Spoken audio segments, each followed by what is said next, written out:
Everyone has a story to tell. Welcome to Dingo Talk, where we explore the experiences that make us who we are. Here's your host, Carlo Guadagnino. What's going on, Chuckleheads? I am Carlo Guadagnino. This is Dingo Talk. Welcome to week 4 of the football season. This week we're heading to Widener University to talk to Coach Barainyac. The 3-0 Widener Pride are sitting at the top of the MAC, and we'll get into that. Obviously, I want to preface this the way I have with a couple of the other episodes.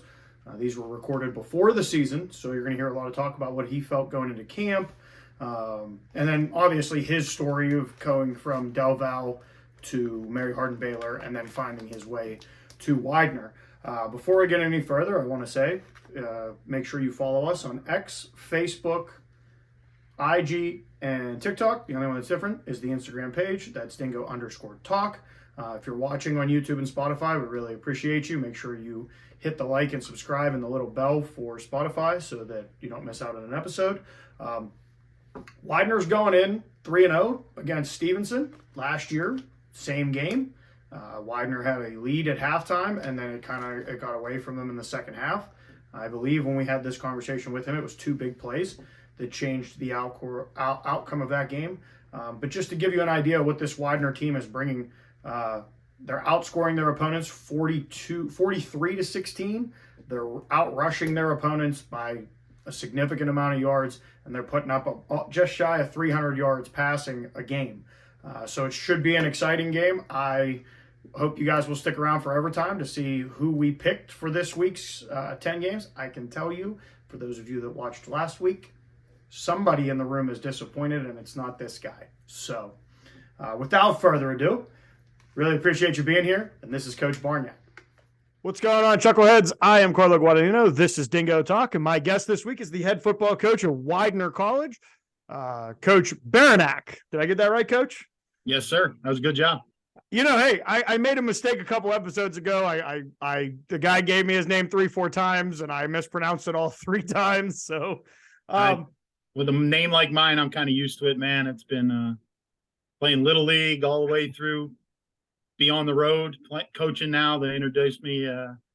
It's a tough one to pronounce, but once you get it, I think you can remember it for a while. There's not too many Barainyacs out there.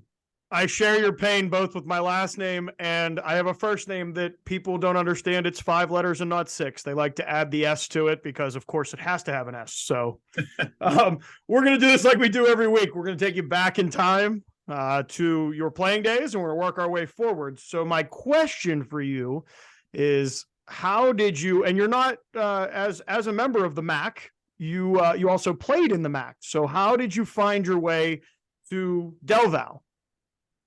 Yeah, so going back, grew up in a great town and in southeastern Pennsylvania, Bucks County. It's about 45 minutes north of the city of Philadelphia. There's a lot of great football history there. A lot of great coaches and great players have come through that area. So I kind of grew up, around the game in an area with some great high school football programs, and was just like any other kid, man. I was going, in the fall, right through football to basketball to baseball, and just never stopped. Just always had a passion and a love for sports. And I actually, went away to college first to McDaniel College in Maryland. And I was playing 2 sports there. I was playing football and I was playing baseball as a freshman, and, made a ton of mistakes, and got to the point where being honest with you, it was almost, I don't know if this is for you kind of thing. Why don't you go find a new path?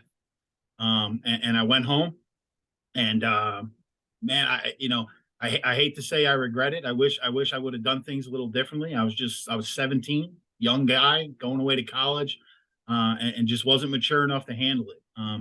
But I'm a firm believer in the Lord. And I believe all my steps are guided, and kind of where I'm at right now in my career. And we'll talk about the journey. I just feel this is my calling, to be a coach. And every day I wake up and try to instill some of the good things I did, and steer the guys away from some of some of the mistakes I made as a first-year college student. But so I had to go home and Mhm. learn the hard way. Football and baseball were taken away from me.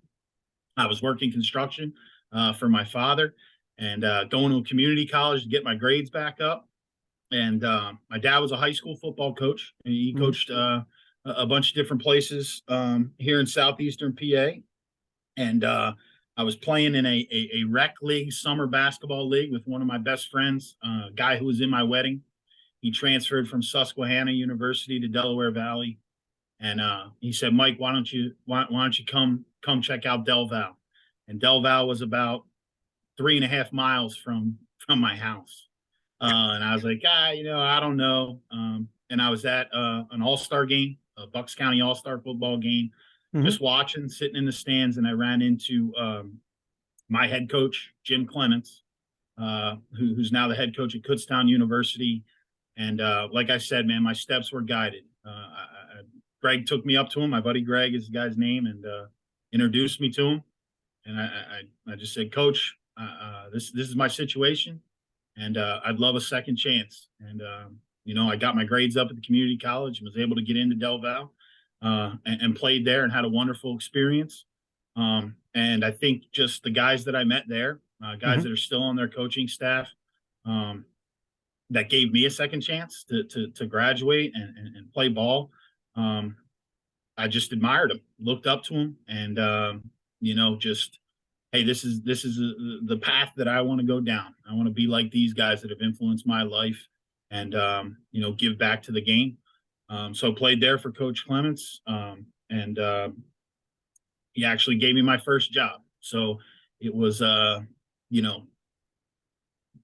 talking to him, Mhm. talking to some other people that I think is our story. This conversation goes along the ties to my career and the people who've influenced me and Widener University. It's always going to go back to, this is where I'm meant to be. And that's why I'm so happy here. But yeah, I played at Delaware Valley, had a wonderful experience. I was a part of some great football teams. My career got cut a little short. I had an injury. And it was kind of upsetting to me. Things were going really well, getting a lot of time and fitting in that locker room. And we had a good season. Was coming back looking for the next year, kind of finishing out my playing career.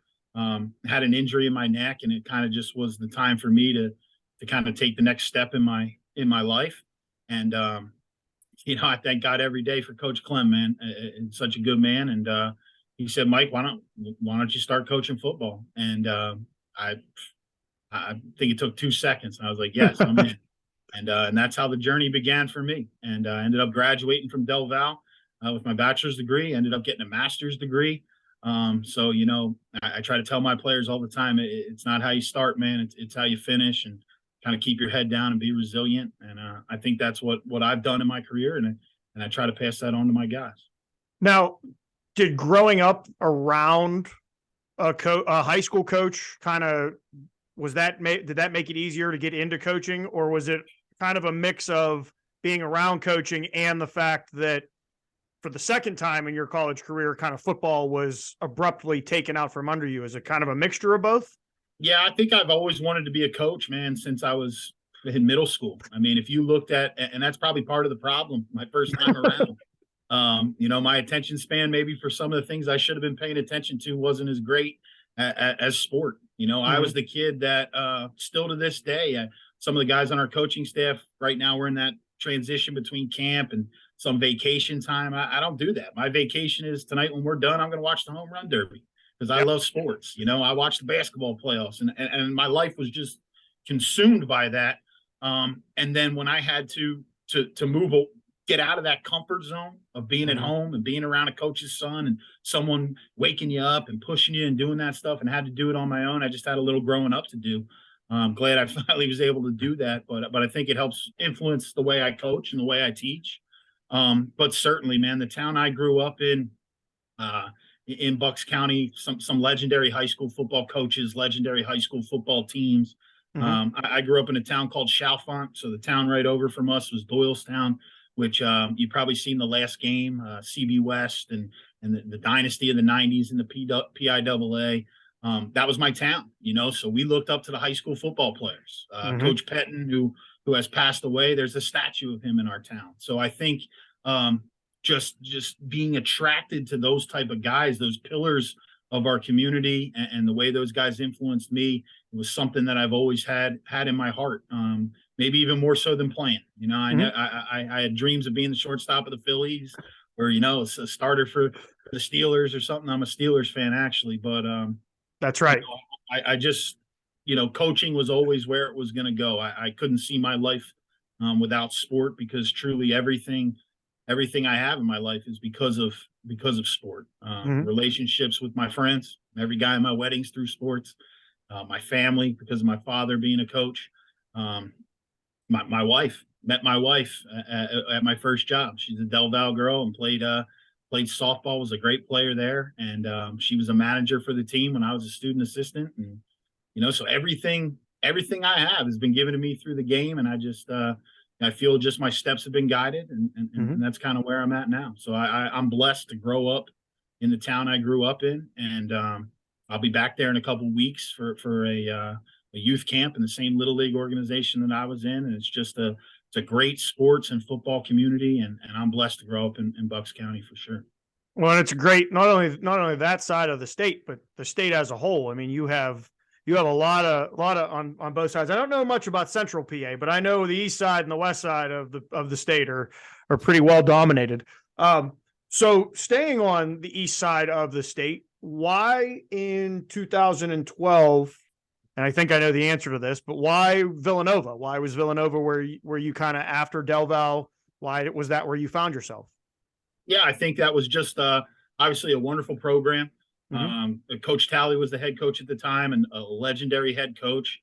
It was just an opportunity for me to go somewhere else at a different level, an opportunity to learn, to grow, to see a different type of game. I was a D3 player, started out in Division III, get to go be around scholarship football, see how they operate on a day-to-day basis.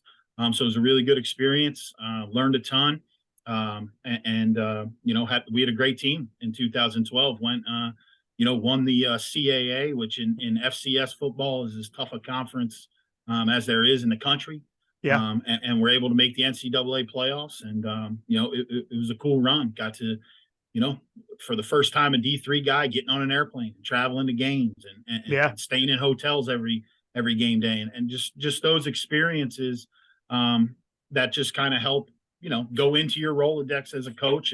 And you rely on every place you've been, the good and the bad, and try to build our program with some of the things that they did, and they still do a great job, and they're right down the road from us. And it was just a great experience in 2012.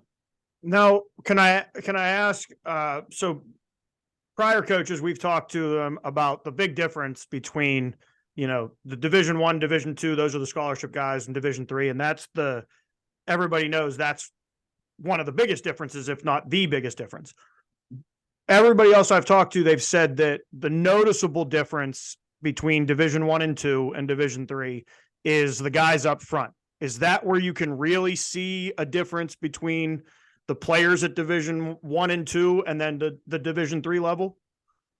Yeah, I would agree with that. Don't get me wrong, at the FCS level, there's some skill position guys that are elite and go on to have long, tremendous NFL careers, and they're a different notch above. But I think certainly it's up front. We've had a lot of great players here at Widener. My time at Del Val, from a skill standpoint, that are very talented, could play at any level. I believe that. And, certainly at some of the places I've been, when I was down in Texas, the guys on our roster were phenomenal players that could play FCS football in a second. But the difference is, I think, up front. You're talking, D3 is the opportunity for the 6'1", 260-pound guy to start at left tackle and be a great player. You're not going to see that when it's Towson versus Villanova. They're big men out there. I would say up front is certainly a difference for sure. Now, you brought up your time in Texas, and that program that you came from they make a name for themselves almost every year. They're in the Division III playoffs almost every year. It's Mary Hardin Baylor. How did you find your way down to Texas? Yeah, so I had left Villanova Went back to Del Val, and was coaching there again for another season or two. I can't, get the numbers all wrong, but and then Coach Clem took the job at Kutztown, and there was an opportunity. I saw a position that was opened up down there at Mary Hardin Baylor. Obviously knew that the program, knew the success they had, the type of resources they had, and I wanted to challenge myself. I had kind of been in that southeastern PA, region with all my knowledge and my network. And I wanted to go somewhere else, and I wanted to challenge myself and coach football in the biggest football state there is. So to go down to Texas and experience that was absolutely phenomenal and totally instrumental in my career. And it is one of the best experiences that I've ever had, for certain. Now, what's Texas football like when you're talking at the college level? Because obviously we know even down to the what is it, the Tykes or whatever that they put on TV every once in a while, they're getting way more exposure than either one of us were getting in Eastern or Western Pennsylvania. So what is the atmosphere? What's a game day like? What's it like to be in Texas in the fall? It's awesome. If you love football, it's a place to be. Obviously you can look on the internet and see what Mary Hardin Baylor is. I think the resources from the middle school to high school to the college level down there are awesome. Yeah. We've during our playoff runs, we've had some bad weather down in Texas and some weather that I never seen up here. When it rains down there, it really rains. And we went to a local high school, Waco Midway, and practiced in their indoor facility. And this is 120 yards long. 100-yard weight room. It was the most beautiful thing I'd ever seen. So, being on the coaching staff and having a responsibility, I was kind of walking in there, more eyes wide open, shocked that, wow, this is big time. They really love football.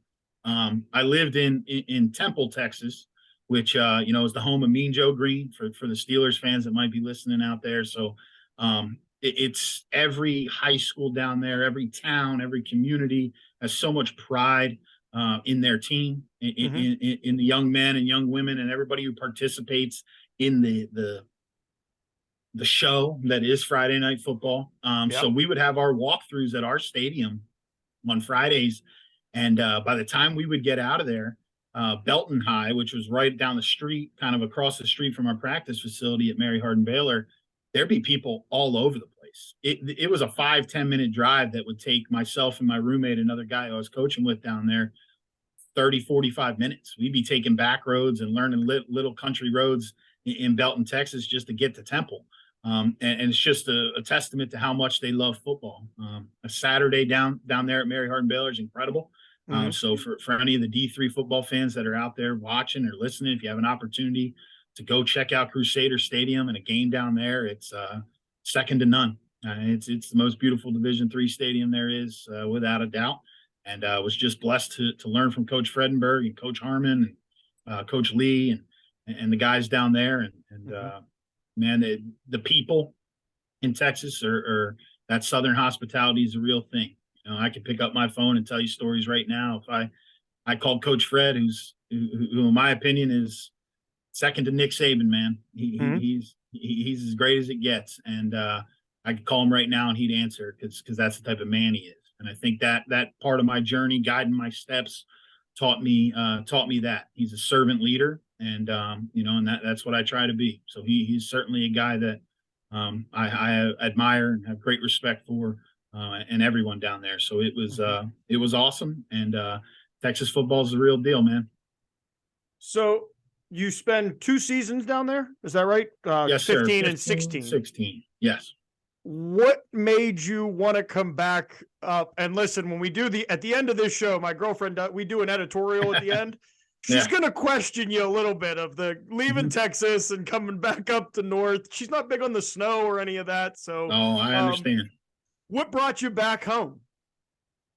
What brought me back home was a couple different reasons. One, my wife.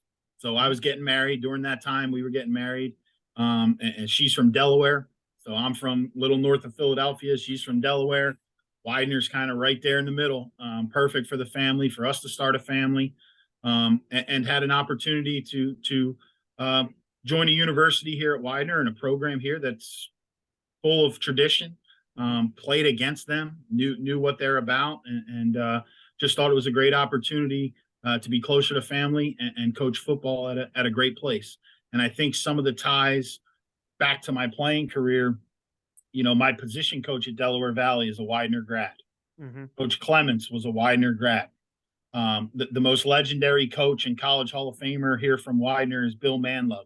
He's a consultant on their staff and lives in Doylestown. These are guys that have been influential in my life, and knew that they were here. Just knew that this was a good place full of good people and an opportunity for me to come as a young assistant coach and kind of start my family and get back closer to home.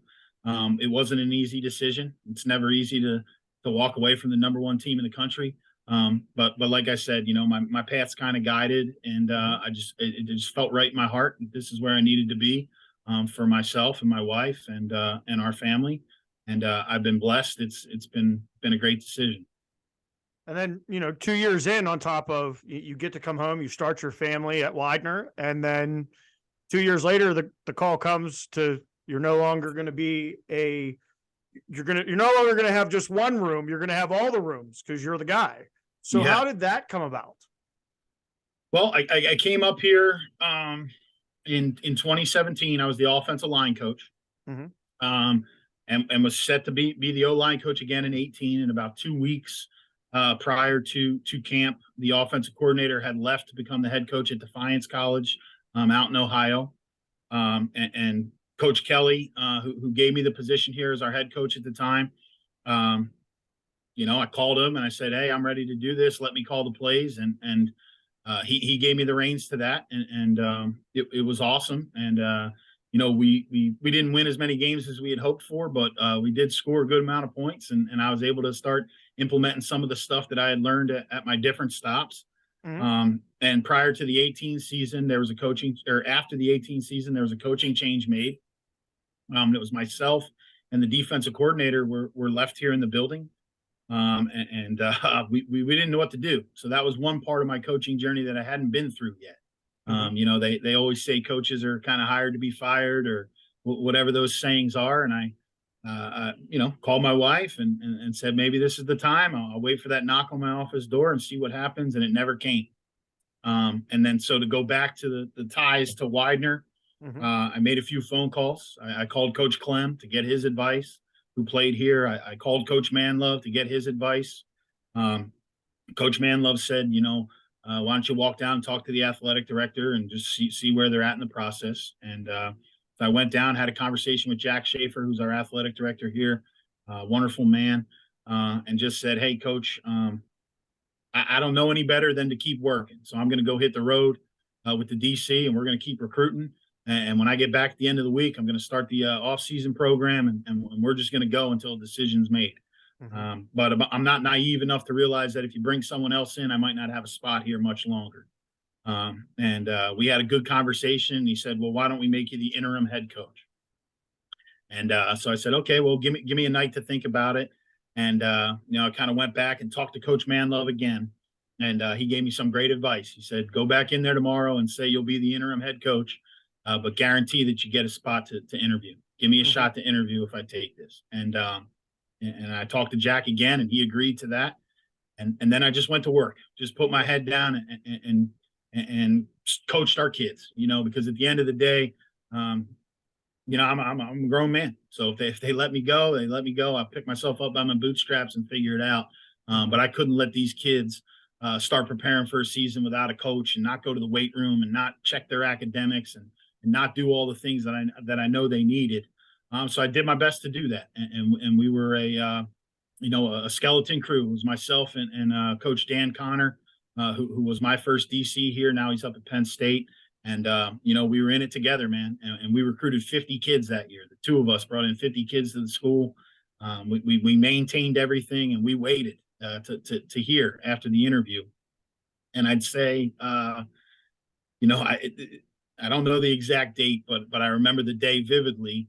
It was later in the spring, and Coach Schaefer called me into his office, and he said, we'd love to make you the 25th head coach in Widener football history. And, man, it was a heck of a day. I remember the first thing I said was just give me 5 minutes to call my wife, Erin, because she'd been there with me every step of the way, moving across the country and coming back. I called my mother and father. My dad, funny, was, well, did you take it? And I said, no, I don't think I have. I'm sitting here calling everybody excited. Let me go back down there and say yes. And so I went down there and said yes. And we started building a staff and was off and running. And, was able to pull on some of those resources, the guys that I've met along my way to help me to get to where we're at. And I'm excited about it. So, Coach, what's the recruitment area for you guys? What's the I guess the backyard recruitment area, and then obviously we'll expand out on that. Yeah, we're here, obviously here in southeastern PA. You kind of draw that 2.5 hour, 3 hour radius, that circle around us, which is going to hit New Jersey. It's going to hit Delaware. It's going to hit Maryland. So that's kind of our bread and butter areas that we're in recruiting. For our total conference, there's a lot of competition up here in the Northeast. But I think one thing that separates us a little bit is some of the majors that we have here on campus. If you want to come and play 4 years as a nurse, you can do that here at Widener. And being in the 6th largest market right outside of Philadelphia, the opportunities for co-ops, the experiential learning, the jobs that our guys can get when they come to our program is incredible. So the nurses, the engineers, we can kind of expand a little further to hit some of those specialized type of majors that, hey, I want to go to Widener because they offer this. So it allows us a little bit of wiggle room. So you'll see, we've had guys from New York, we've had guys from Texas on our team. So I think it's a really great area to recruit, a great school to recruit. Wonderful academics, wonderful people. So it's a really good spot. Now there's a ton of competition up here, but from an academic standpoint, location standpoint, and our alumni and the networks that you can build here, I think it's a great place to be. Now, put us in the room. If you have a recruit watching, or if I was a recruit, what's that conversation like when you get the young man on campus? Yeah, we're just going to show them around. The biggest thing for me is showing them our personality. It's building a relationship in recruiting. And the number one thing is we're going to sell the school. This is a place where it's a volunteer army, so to speak, playing Division III football. So you want to make sure that at night, when the guys put their head on the pillow, this is where they want to be. They can feel happy here, pursuing what they want to do. And then we talk a ton about the opportunities that are given to you here at Widener. When you look at our alumni network and some of the success that have come directly out of football, I don't know if there's a place in the country that has board of director members, multiple that are ex-football players from the university. We have that here. We are, like I said, in the 6th largest market, 10 minutes away from Center City, Philadelphia. So we talk to our kids about when the ball stops bouncing, what's your education going to do for you? And here at Widener, we believe we can put ours up against anyone in the country and produce some wonderful graduates. And while we're doing that, we have a ton of tradition, and we expect to play some big time football games. And that's what we're trying to build to, and then I like to try to debunk some of the things that were told to me in the recruiting process. I'm a coach, right? And I love sports. So I signed up for sports management, and there ain't nothing wrong with a sports management degree. All right. But that's a business degree. Okay. If I wanted to coach my whole entire life, I should have went into education. I'd have been happy getting up every day and teaching, doing what I'm passionate about doing, and influencing people's lives. So I want to make sure that the young men that come through our doors and come onto our campus have all the information they need. And I think there's a lot of things that are said in the recruiting process. You've probably heard it's not a 4-year commitment. It's a 40-year commitment. Well, it's not true. Not here at Widener, because if you're 18 years old, in 40 years, you're 58. And I believe you got a long life to live. And if your degree and your university and your coaches that you played for and the men in that locker room that you've built relationships with aren't there at 58, then we've failed. I feel like I failed as a coach at doing my ultimate job, which is getting guys, when that ball stops bouncing, to be able to go out and provide for their families and find something that they're extremely passionate about. Absolutely. And then the next one is, for me, is I tell them all the time, the other one that I like to debunk is it's not who you know, it's not what you know, it's who you know. And we've all heard that one. And the great thing about Widener is our whole university buys into this. That's just not true. Okay. I said I'm a Steelers fan, right? I've been to OTAs. I watch every game. I watch everything about Mike Tomlin. I know exactly who he is, right? But if I want to coach for the Pittsburgh Steelers, it don't matter how much I know Mike Tomlin. He better get to know Mike Barainyac and what value I bring to his organization, and how I can help the Pittsburgh Steelers win a Super Bowl. Widener takes that on. And with our co-op programs in nursing, in engineering, in business, the opportunities in the city, the clinicals for the people in the medical field, where they're sending people using our network, they understand that. And we're going to sit and talk with our kids, from the advisors all the way down to us as football coaches. And we're going to ask them the same thing you would ask a fourth grader. What do you want to be when you grow up? Right? Yeah. Because I wanted to be a football coach. And if someone along my way at any of those places would have said, what do you want to be? And I said, a football coach, maybe someone would have said, well, why don't you get into education? So we talk to our guys, and our university talks to people all the time. And it's about who knows you. So what do you want to do? Well, I want to be an engineer, and I want to make airplanes. Okay, well, great. 10 minutes down the road is Boeing. We're going to send you there for your co-op. Young man, young lady, there's your chance. Go make the most of it. And that's the type of education you're going to get here at Widener. And, and then I'm going to coach you really hard, because I love football and I love to win, and everybody loves to win. And that makes the experience even better. So we're going to be honest with you, coach you hard. And at the end of the day, you're going to walk away with a degree that's, going to serve you and your family for a long time. And the university will always be in your corner. And that's proven every day by the amount of alumni that come back, our brotherhood. It's just a great place to be, man. Now, let's quickly, we're going to jump back to 2022. Okay. As we're getting ready to roll into camp and start the 23 campaign. Now that you've had time to think about it and look it over and watch the film, what was the overarching theme of 22, and then what's the message going into 23? Yeah, I think the overarching theme of 22 was self-reflection. You know what I mean? We lost 9 starters on defense from a team in 21 that was second in the conference in total defense, that played in a bowl game, that was taking the next steps, and we kind of took a step backwards. So we did a lot of evaluation in the spring. What can we do better from a weight room standpoint, from a health standpoint, from educating our players on rest and recovery, from changing the way we practice, and constantly evaluating that, because we know we believe and know that we've got some talented guys in our room that have done it. And they're coming back this year in 2023, and we're excited about it. We got to get them to Saturday. We can't be losing guys midweek to things that we can prevent. And I think that's all part of the learning curve for me as a younger head coach. But I put it all on myself. I had to go back and this didn't work. At the end of the day, winning 3 ball games it's not okay. And we're going to fix that. So I point the finger right at myself, and what can I do differently to put these guys in a better situation? And I think we did that. We had an extremely productive spring.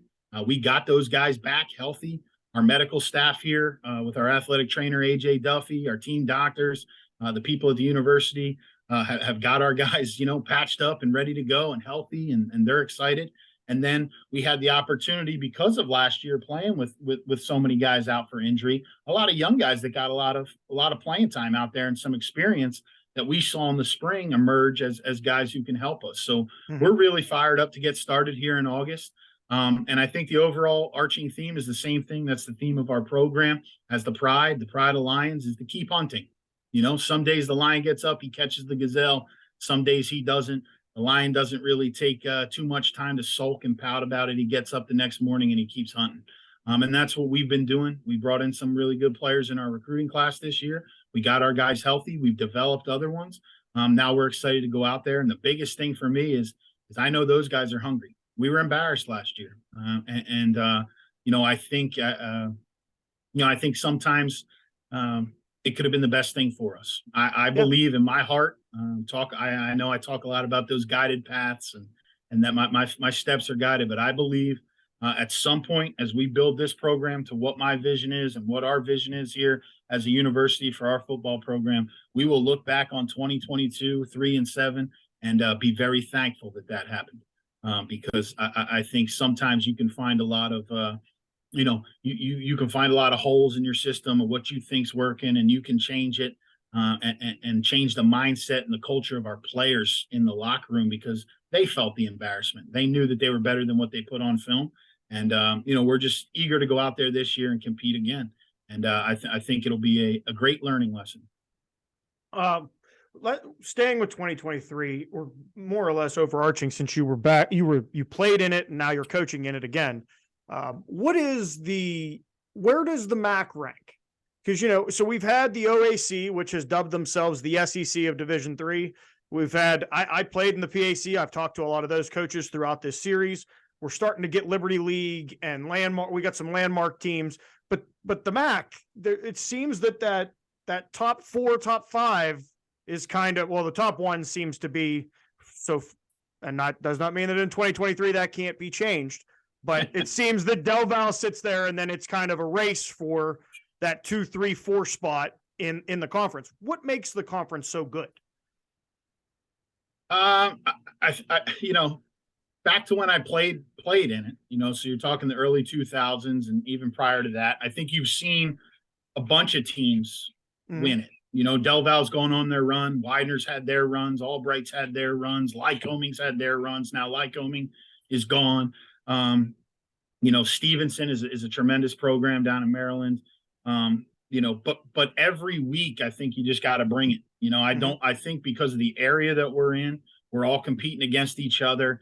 Del Val's been running it for the past couple of years, and everybody's chasing them.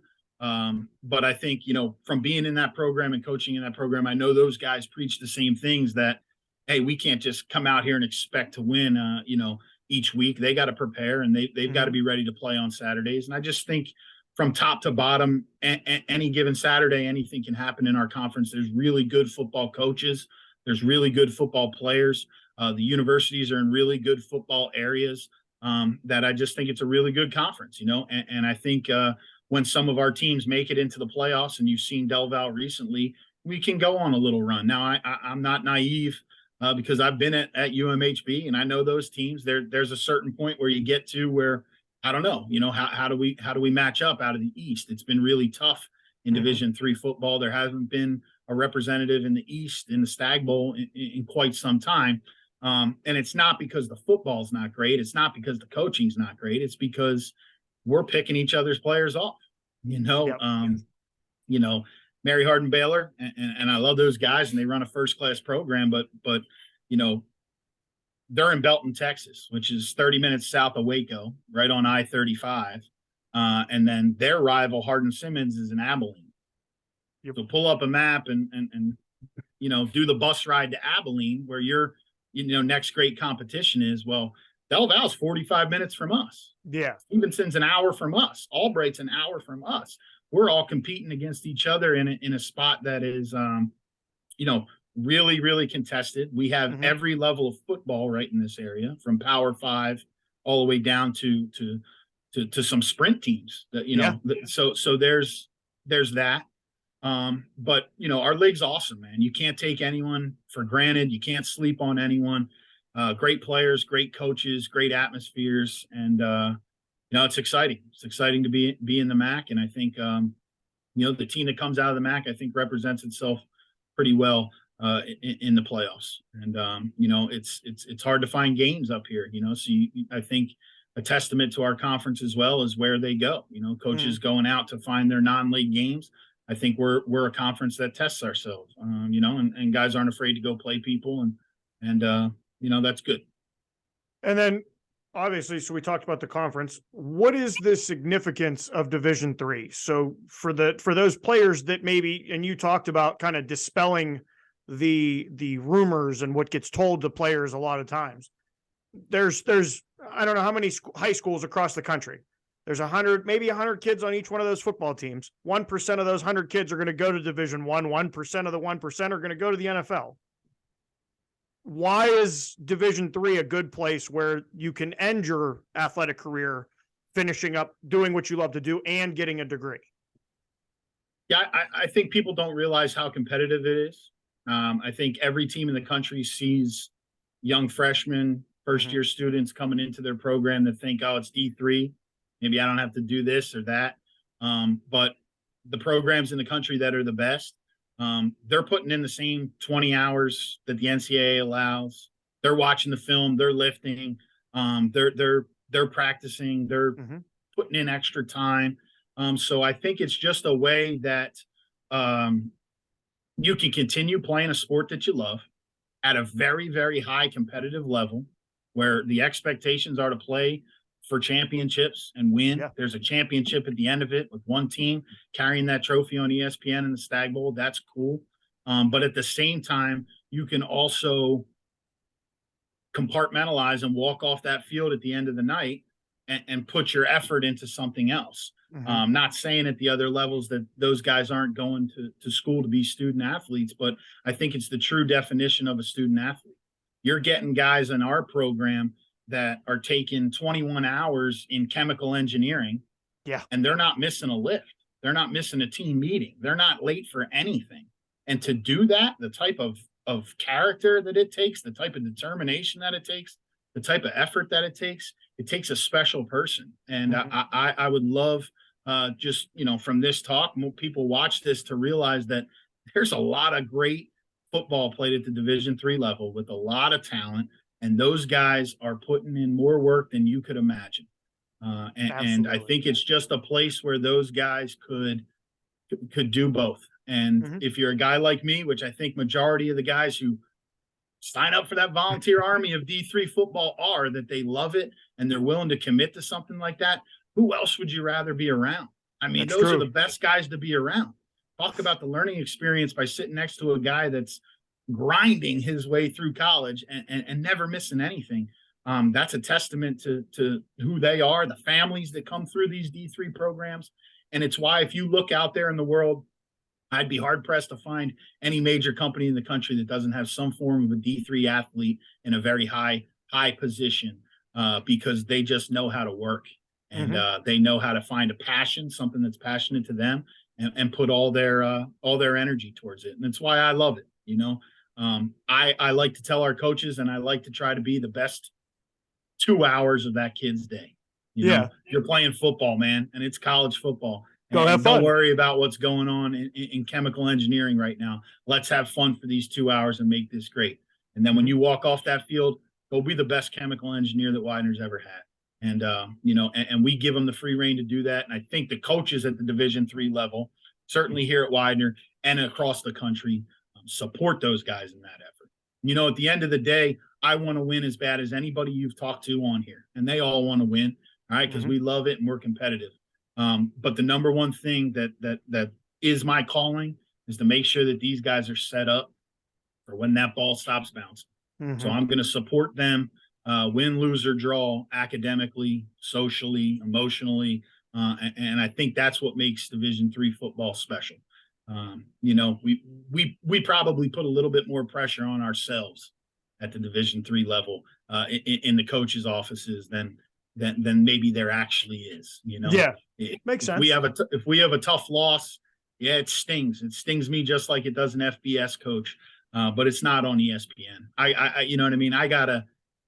They're not writing about me in the paper. Sometimes we're in Philly now. Sometimes I'll come off that field and they'll give me the boo birds, and that's okay because I deserve it. But I really got to be a father figure when they're away from their father. Motherly when they're away from their mom, and at the end of the day, win, lose, or draw, I got to love them, and I got to understand that they're here for a bigger purpose. And the more I can pour into them from an academic standpoint, socially, emotionally, football is going to take care of itself because they're going to want to come out here. They're going to want to train. They're going to want to work hard, and they're going to want to be around us. And when you do all those type of things, good things happen on Saturday. So that's the approach I take. All right, Coach, this part of the show has nothing to do with football. It's just about you. These are the 5 random questions. They come out in rapid fire. If you could live anywhere in the country or anywhere in the world, where would it be and why? Oh, geez. Anywhere in the world. Anywhere in the world. Man, I love my time in Texas. You know where I'd want to live if I could live anywhere in the world? Right down there in Pittsburgh, somewhere in the city, in a nice high rise, right there by the baseball stadium and Heinz Field, old Heinz Field. I don't know what they call it now. But that always looks beautiful. The land of bridges, the city of bridges. I think that would be pretty cool to live right down there in Pittsburgh, and I wouldn't have to cut my grass if I had one of those nice penthouses. What is the most important lesson that you've learned to this point over your career? Seek wise counsel. Surround yourself with guys that are going to push you every single day to be better. And I think if you look at my staff, we got national champions on my staff. We have guys with 30 plus years of college coaching experience on my staff. I surround myself with wise counsel. The day you think you know all the answers is the day you're going to get beat. I certainly don't have all the answers. I'm not the best coach in the world, so I try to go out and surround myself with them and make sure that I got wise counsel in that cell phone. Coach Fredenberg, Coach Clements, Coach Greco at Del Val, Coach Talley, and the guys on my staff. So seek wise counsel would be my advice to any coach. If you weren't coaching, what would you be doing and why? Man, if I wasn't coaching, what would I be doing and why? I don't know. Like I said, going back to college, there wasn't much else, much else for me. It was sports. I'd probably be something involved in sports. Maybe I would have been an athletic trainer or slinging Coors Light at the Phillies game. I don't know, man, but something where I could be around sports and do it on a daily basis. What's the best compliment you've ever received? I love you from my kids. What's the best insult you've ever received? Oh, man. There's a catch-22 on that. Yeah, probably hearing my daughter and my son tell me that, Daddy, I love you. That's, you can't get better than that. The worst insult I've received. Oh, man. Like I said, man, we're in Philly. So it's tough. Sometimes when the clock, I don't manage it right, or I should have went for it. I'm sure there's some things flying out of that stadium. But it's all good. I love our fans and I love where we play. So yeah, probably something like that. Something that I kind of, let go in one ear and out the other.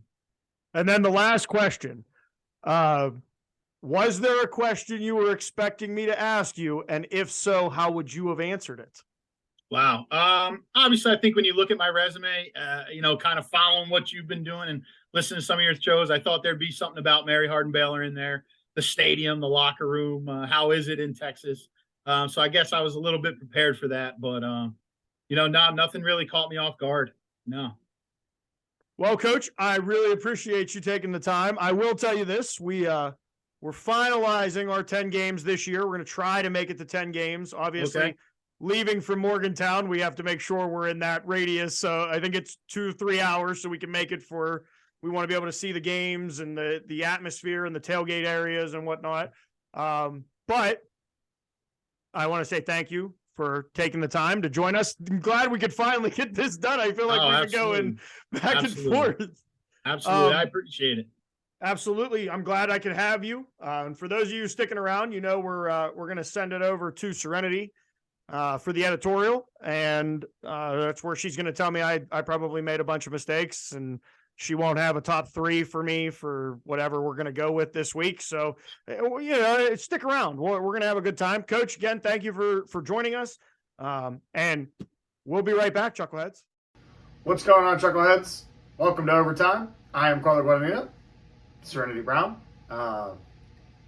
Exciting week here in week 3 of the football season. Actually, week 4 is what we're going into. It was an exciting week in week 3.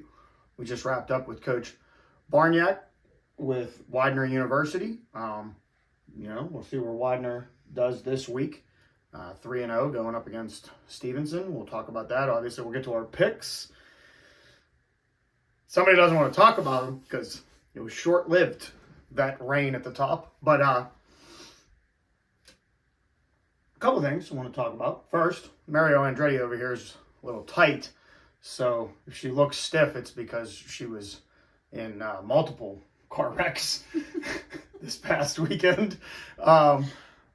So if you want more of that, you probably should ask those questions on the social media pages, which are Instagram, TikTok, X, and Facebook. The only one that's different is the Instagram page. It's Dingo_talk. YouTube and Spotify. Both of you, all of you that are listening on either one of those platforms, really appreciate you.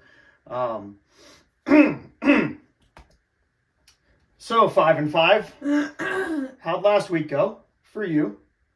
I was trying to turn that way, but I can't do it. I don't think. 5-5, 8-2. That brings the records to DB roared up to the top of the thing. He's 23-7. I am 22-8, and Serenity is now 21-9. Listen, I'm only one. You're right. You're right. Point, so I can. There's still time. Hey, I'll just say this. I can bring it back. I'll let my score speak for itself. This week, we're starting off with Kings and Del Valle. DB and I had a very interesting conversation about this one. This is a game that's kind of been circled for a couple people in the D3 world. So, where are you going? Del Valle. Number 25. She's taking number 25. Del Valle, I'm taking Kings. DB is taking Kings. Next game up is number 15 Susquehanna versus Western New England University. All three of us took Susquehanna. The next game is W&J versus Teal. Teal coming off of a big victory against Bethany. W&J continuing to roll. We all took W&J. Yes. Carnegie Mellon and Grove City. Number 14, Carnegie Mellon. Everybody took Carnegie Mellon again. Yep. Although this game, I think, is a little curveball with Grove City riding a little bit of a high from this past week over Case Western in overtime. The next one you and I talked about kind of in depth, Mary Hardin Baylor and McMurray. They're 0-3. There's a big controversy of them being ranked. They've lost to three really good teams. They got to break it at some point. I believe in him. I think he'll do it this week. It's a very athletic group. They have lost to three really good football teams. We all took Mary Hardin Baylor. Heidelberg versus number 17, John Carroll. You took Heidelberg. And DB and I took John Carroll. DB and Serenity picked the next game. I have not yet. Bethany versus Allegheny.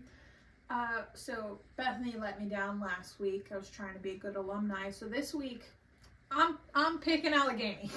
Yeah, I after much consideration, we're going to put Boomer away for this one so he doesn't have to hear it. But I am also taking the Gators, which probably means Bethany wins because as alumni, we're picking them. We're picking against them, so now they'll win.